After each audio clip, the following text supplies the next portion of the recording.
سمعت كلام امي وعملت لقيت لي عليه وهو عمل فيا. انا كنت وحيد ابويا وامي، كنا عايشين عيشه عاديه زي اي البيوت، وبيحصل مشاكل زي اي البيوت. امي كانت مقفوراها شويه، كانت بتسال ابويا بقى رايح فين، جيت منين، كنت اتاخرت ليه، ده انت اتاخرت 5 دقايق، اتاخرت 10 دقايق، يوم بينهم خناقه كل يوم بالمنظر دوت. انا كنت قريبه من امي جدا، كانت حنينه عليا وكانت بتتكلم معايا وكانت بتعرف كل حاجه عني. انا ماليش اصحاب، امي هي صاحبتي.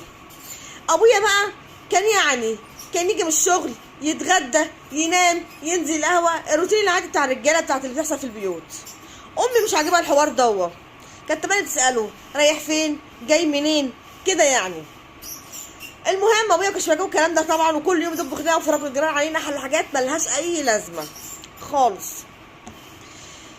امي ما كانش مهتمه قوي بابويا لدرجه الاهتمام اللي هو، لا هي كانت بتشك فيه، كانت بتخاف لا يتجوز عليها، واللي بيخاف من العفريت بيطلع له. كانت بقى مضايقاها على ابويا قوي قوي قوي، لدرجه ان هو كان ما بيحبش يجي البيت، ما بيحبش يقعد في البيت بسبب اسئلتها، بسبب كلامها اللي ملوش لازمه، عايزه تعرف كل تفاصيل كل حاجه بيعملها. لحد ما في يوم ابويا جه قال لها على فكره انا هتجوز عليكي. هي ما صدقتش في الاول، هي يعني اتجوز على، لا اتجوز عليكي، خليكي عارفه انا قلت لك. هي ما صدقتش كلامه، فكانوا بيهزر. في يوم لقيته بيلبس وبيتهيأ، انت لابس كده ورايح فين، زي عادتها بتسال. قال لها مش قلت لك هتجوز عليكي؟ قالت له هتجوز عليك، بتتكلم بجد؟ قال لها اه بتكلم بجد، انا دلوقتي رايحه اخطب العروسه وكاتب الكتاب ان شاء الله بعد 15 يوم. امي حزنت قوي وقعدت تعيط وانا طبطب عليها ومبقاش طايقه نفسها. طب يعني المشكله بقى ان هي ايه، ان هي رضيت بالوضع ده. انا ما كنتش فاكره امي هترضى، لان امي اصلا من نوع ما بيرضاش بحاجه وعنيده. انا استغربت يعني، فانا مش فاهمه هي رضيت ليه اصلا ساعتها. ابويا قال لها ايه ساعتها، انا هجيبها في نفس الشقه، انا ما عنديش مكان اجيب شقه تانية. الشقه بتاعتنا كانت عباره عن 4 اوض، ابويا قسم اوضتين بينها وبين التانية. انا وامي خدنا اوضه، يعني اوضه لماما اوضه ليا، وهي التانية خدت اوضتين ليها تانيين. وجابها فعلا، هي كانت متجوزه قبل كده وكانت ما حصلش نصيب واتطلقت، وكان عندها عيال وعيالها عند ابوهم. المهم امي قالت هستحمل وهسكت ومش همشي. انا مش عارفه يا امي عندك ليه كده، انا مش فاهمه اللي عندي ده. سالتها طب انت تستحملي يا امي؟ قالت لي مالكيش دعوه، خليكي في حالك انت.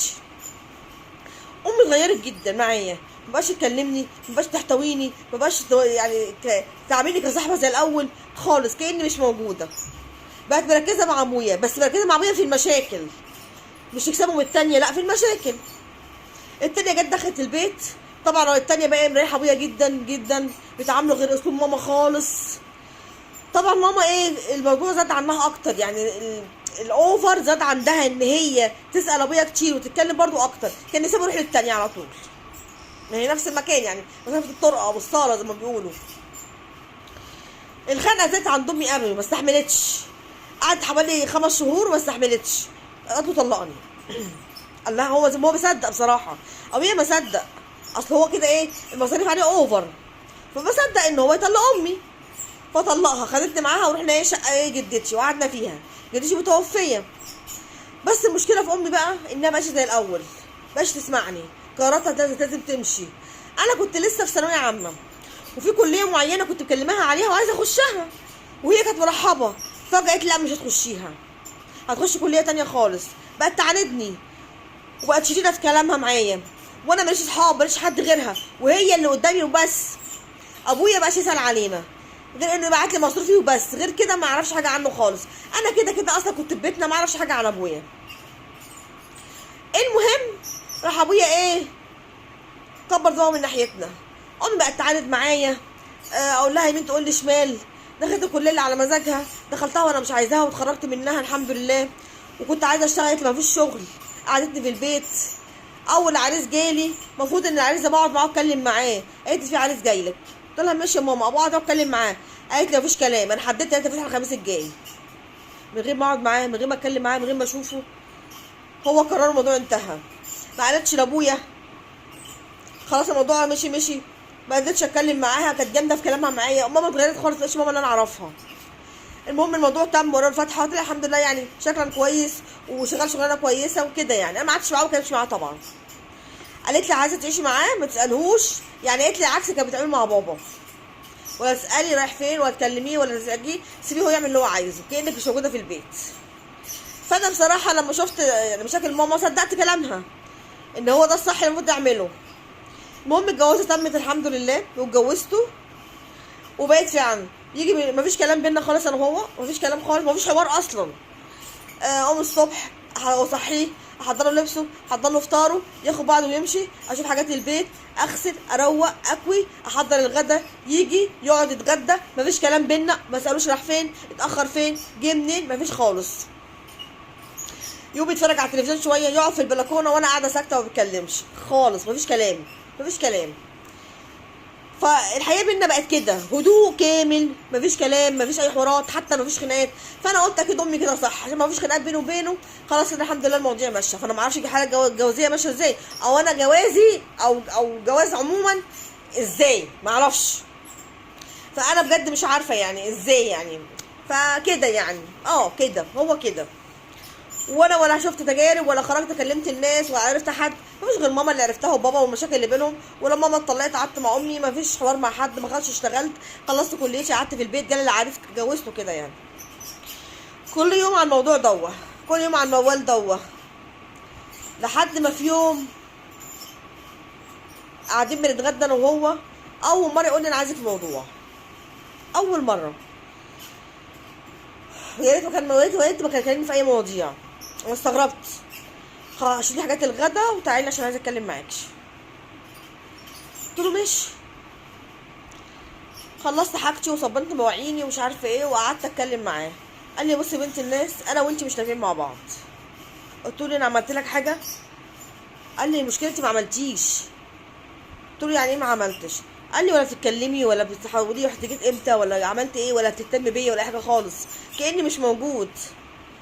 انا لا بالعكس والله، انا مش عايزه اضايقك، مش عايزه تضايقيني. يعني مش عايزه تضايقيني. الزوجه لما تسال زوجها رايح فين وجاي منين معناها انها مهتمه بيه، انت مفيش خالص. ما عرفش ارد عليه بصراحه، سكت، راح سايبني وقايم. المهم ايه، الحمد لله الموضوع ايه ما اتفتحش تاني. قعدنا 3 شهور 4 شهور كده ما فتحش الموضوع. قلت يبقى الحمد لله ايه، نسي الموضوع خالص من دماغه. قال لي ها، قلت له هو ايه؟ قال لي مش انا قلت لك هتجوز؟ قلت له ما انا افتكرت انك غيرت رايك. قال لي لا ما غيرتش رايي ولا حاجه، دي زميلتي في الشغل بصراحه وانا مرتاح لها وهي مرتاحه لي وكده. بس بصي يا بنت الناس، انا مش هقدر افتح بيتين. قلت له يعني ايه؟ قال لي يعني حضرتك هتروحي تقعدي عند امك ان انا هطلقك. قلت له طلقني وانا كنت عملت لك عشان تطلقني. قال لي ما هقول لك التاني، هقول لك تاني الكلام. المشكله انت ما عملتيش حاجه، المشكله ان مفيش اهتمام بجوزك، مفيش كلام، بتغسلي، بتكوي، بتعملي اكل، وانا جايب خدامه ولا جايب زوجه؟ طب ايه؟ قال لها خلاص، طب احاول اعدل نفسي. قال لها خلاص مش تعديل غير تعديل، انا خلاص اتفقت مع الناس وخلاص هتجوز، والشقه دي هخش فيها وما عنديش غيرها، وانا مش عارفه اجيب شقه تانية ومش عارفه افتح بيتين، فانت خدي بعضك وروحي عند امك.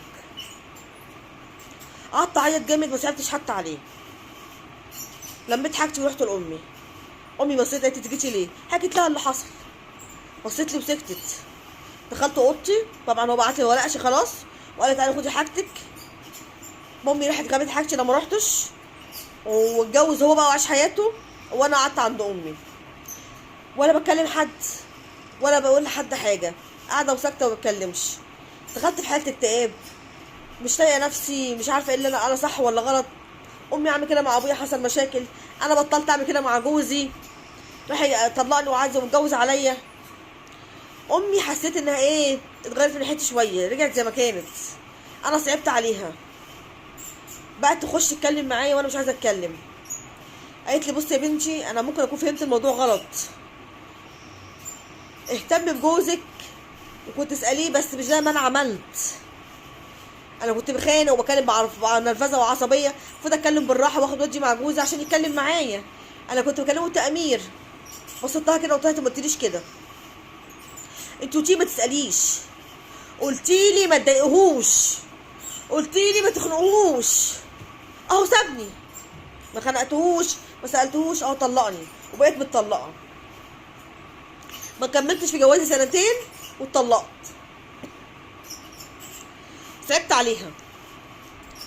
قعدت مده كده، في الاخر قالت لي بقول لك ايه، ما تنزليش تشتغلي. قلت لها انزل اشتغل؟ قالت لي اه. قلت لها انت موافقه؟ قالت لي انا موافقه. انا اتكلمت حد صحابي وقالت لي في شغله كويسه هتروحي تشتغليها. المهم فعلا خرجت اشتغلت. الشغل يعني خرجني كتير قوي، وبقيت اتعرف على الناس واشوف ناس، وبدات اعرف اتعامل مع الناس ازاي. وفي الشغل بقى قابلت واحد زميلي كويس وابن حلال وكده، وهو راح كان مطلق بس عنده عيل، وهو عند مامته، اداه لمامته يعني الولد، وحب يتعرف عليا. بصراحه قلت لامي، امي قالت لي اتعرفي عليه، اديله فرصه، لو كويس اديله فرصه يا بنتي. استغربت، امي بقت زي الاول ورجعت صاحبتي وحبيبتي زي الاول، وجايزه بس عشان صعبت عليها ان انا مطلقه. حكيت له على اللي حصل، وهو حكى لي على اللي حصل معاه، واتفقنا وارتحنا لبعض. وجي كلم امي، والمره دي امي حضرت ابويا غير المره اللي فاتت. وابويا فعلا جه رغم ما بيسالش فينا، وقعد اتكلم معاه، والحمد لله الموضوع تم واتجوزته. بس انت عامله بقى معامله ايه؟ معامله تانية خالص. اساله واهتم بيه بس بالراحه، بالحوار، مش بالله كنت بعمل شغل ساكته خالص، يا اما اعمل طريقه امي، لا، الطريقه التالته، طريقه ان انا اكلم جوزي بطريقه كويسه. كنت فين واهتم بيه واتصل بيه. لقيت هو نفسه مهتم بيه هو اخر. لما انا غيرت طريقتي ولا عملت طريقه امي اللي قلت عليها، ولا طريقه امي كانت بتعملها مع ابويا، عملت طريقه دي اللي خد ودي، وهو اللي قال لي كده وفهمني، وبقيت اعمل كده. حسيت ان جوزي بقى قريب مني. جوزي بيقعد يتكلم معايا وياخد يدي معايا في الكلام وياخد رايي. حسيت ان انا كنت غلطانه، بس انا ما كنتش اعرف حاجه. انا ما كانش ليا صاحبه غير امي، ما كنتش اعرف اي حاجه في الدنيا، ما كنتش خرجت، ما كنتش عرفت الناس، ما كنتش شفت حاجه. فاللي كانت امي بتقوله كنت هو اللي بنفذه، مفيش غيره.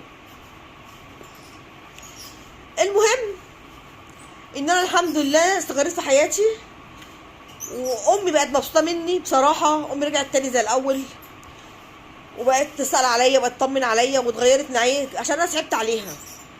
هو انا لازم اصعب عليكي يا امي عشان تغيري معايا؟ انت شفتي مع ابويا اسوء، بس انت كنت السبب، انت كنت غلطانه في معاملتك ليه. انا اسفه يا امي اللي بقول الكلام دوت، بس دي حقيقه. وخلتيني اعامل جوزي بطريقه اللامبالاه، ان هي ما ضايقوش، ما اسالوش، ما اتكلمش معاه عشان الدنيا تمشي. الدنيا ما مشيتش، سابني وراح اتجوز.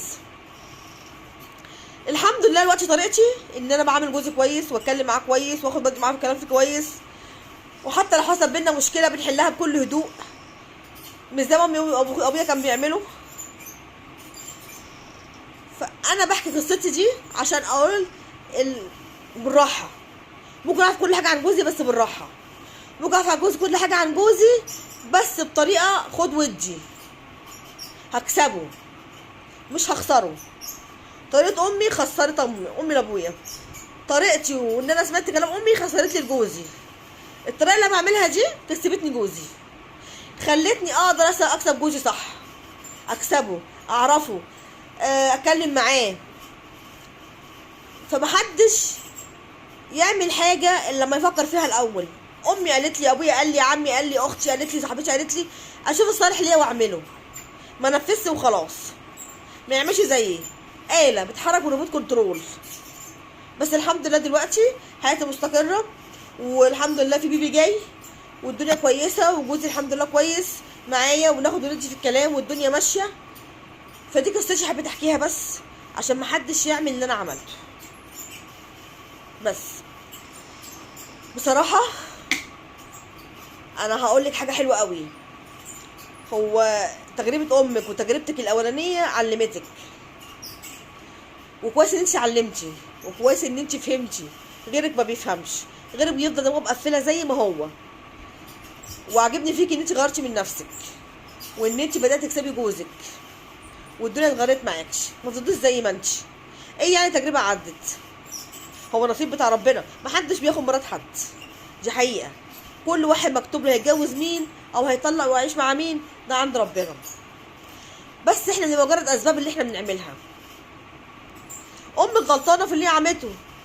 اعرف كل حاجه عن جوزي بس بالراحه مش بالخناق، بالخد ودي.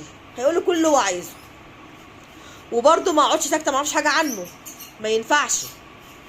هنسيبه كده؟ لا، الدنيا هتسمن ايدينا والحبل هيسمن ايدينا. هيجي لحد تاني يتكلم معاه، واحده تفتح له صدرها وتتكلم معاه تسمع منه، وهيبقى عكسك ان هي بتسمع منه، هتعمل عكس اللي انت بتعمليه وتكسب جوزك. فالاحسن ان انا اكسب جوزي، اكسبه ليا، ما هو حقي بتاعي. اخلي واحد تاني يسمعه ليه؟ ليه؟ لا، هو الاحسن ان انا اسمعه، الاحسن ان انا اكسبه، اهتم بيه، هيهتم بيا والبيوت هتمشي. في خناقات بتحصل في البيوت، البيوت كلها مش مستقره قوي يعني. احنا بيوت اهالينا كنا بنتخانق مع اخواتنا، مش بنتخانق مع جوازنا، بس اهي خناقه ممكن تعديها. ما نقفش بعض على الواحده. الدنيا مش محتاجه اليومين دول، ومش مستحمله، مش مستحمله مشاكل، مصاريف زياده، الدنيا خانقه. لا، لينه، لين القلب، لين القلب ده نعمه من عند ربنا. وانا بقول لك برافو عليكي، اهو ربنا عوضك. وده رايي لاي ست عايزه تحافظ على جوزها وبيتها. واي راجل برضو شايف مراته كده يتكلم معاها، يفهمها، يقول لها اتكلمي زي جوزها دي مثلا مفهمها، قال لها خدي ودي في الكلام، مشكله نحلها، نتكلم مع بعض. انا رايي نفس الحوار، نفس الحوار.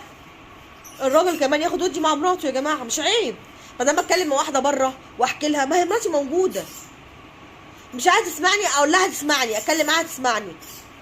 مره في مره الست هتسمع. الست بتحب الاهتمام، بتحب اللي يهتم بيها زي الراجل بالظبط.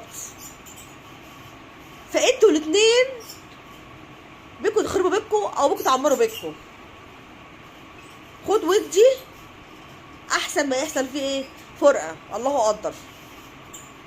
ماشي يا جماعه، انا ده رايي، الله اعلم رايكم هيكون ايه.